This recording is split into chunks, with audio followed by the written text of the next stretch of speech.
धाराशिव जिल्ह्यातील सीना कोळेगाव धरण ओव्हरफ्लो झालं आहे। पिण्याच्या पाण्यासह सिंचनाचाही प्रश्न मिटलाय। धरण भरल्याने शेतकऱ्यांमध्ये आनंदाचं वातावरण आहे। तर सीना कोळेगाव धरणाचे विहंगम दृश्य लोकशाही मराठीच्या प्रेक्षकांसाठी आपण बघू शकतोय। ड्रोनद्वारे टिपलेली ही दृश्य आहेत। सीना कोळेगाव धरणाची विहंगम अशी दृश्य ड्रोनद्वारे टिपलेली आहेत, खास लोकशाही मराठीच्या प्रेक्षकांसाठी। आणि यासाठी सहदेव महाजन यांच्या सौजन्याने ही दृश्य आपल्याकडे येत आहेत। धाराशिवकरांना सुखावणारी ही दृश्य सहदेव महाजन यांनी या ठिकाणी ड्रोनद्वारे टिपलेली आहेत आणि ती आपण लोकशाही मराठीच्या स्क्रीनवर बघू शकतोय।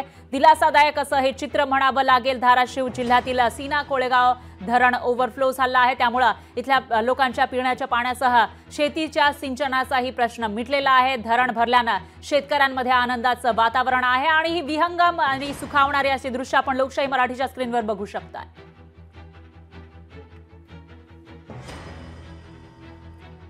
तर सीना कोळेगाव प्रकल्पाची दृश्य आपण बघू शकतोय। हा प्रकल्प ओव्हरफ्लो झाला आहे आणि त्यामुळे शेतकऱ्यांना मोठा दिलासा मिळाल्याचं दिसतंय। तर दुसरीकडे सामान्य लोकांना सुद्धा मोठा दिलासा मिळाला आहे, कारण त्यांचा वर्षभराचा पिण्याच्या पाण्याचा प्रश्न मिटला आहे।